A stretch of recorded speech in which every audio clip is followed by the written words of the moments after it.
પ્રાથમિક શાળા ગુદીના મુવાડા fire સેફટીની bottle આ દેખાય છે બેટા બધાને? હવે ઘણી જગ્યાએ પ્રાથમિક શાળા હોય કે મોટા મોટા બિલ્ડિંગો હોય તો ઘણી વાર શોર્ટ સર્કિટ કે ગમે તે કારણસર શું લાગે? આગ. શું લાગે? તો આગ લાગે તો આપણે ગભરાઈ જવાની જરૂર છે નહીં. એના માટે આવ્યું લાલ બોટલ, એને ફાયર સેફટી બોટલ કહેવાય. એનો ઉપયોગ કેવી રીતે કરવો એ તો આપણને આવડવું જોઈએ કે ના આવડવું જોઈએ? આવડવું જોઈએ. તો વિમલભાઈ સાહેબ એનો કેવી રીતે આગ લાગ્યો હોય તો એ સાહેબ તમે જોઈ લો કે કેવી રીતે આપણે ઉપયોગ કરવાનો. આપણે આને જોઈને ડરીને ભાગી જવાની જરૂર છે નહીં. તો બધા ધ્યાન આપો કે માનો કે આગ લાગી ગઈ. શું લાગી ગયું ભાઈ?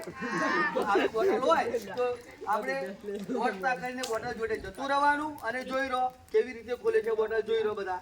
સૌથી પહેલા આને આવી રીતે તોડી નાખવાનું. લોક તોડી આવી પિન ખેંચીને જે જગ્યાએ આગ લાગી હોય તેવી જગ્યાએ એ રીતે પ્રેશર કરવાનું. જોઈ લો આ બોલાઈ ગઈ. તમારી જરૂર છે કોઈ બોક્યો કઈ થયું?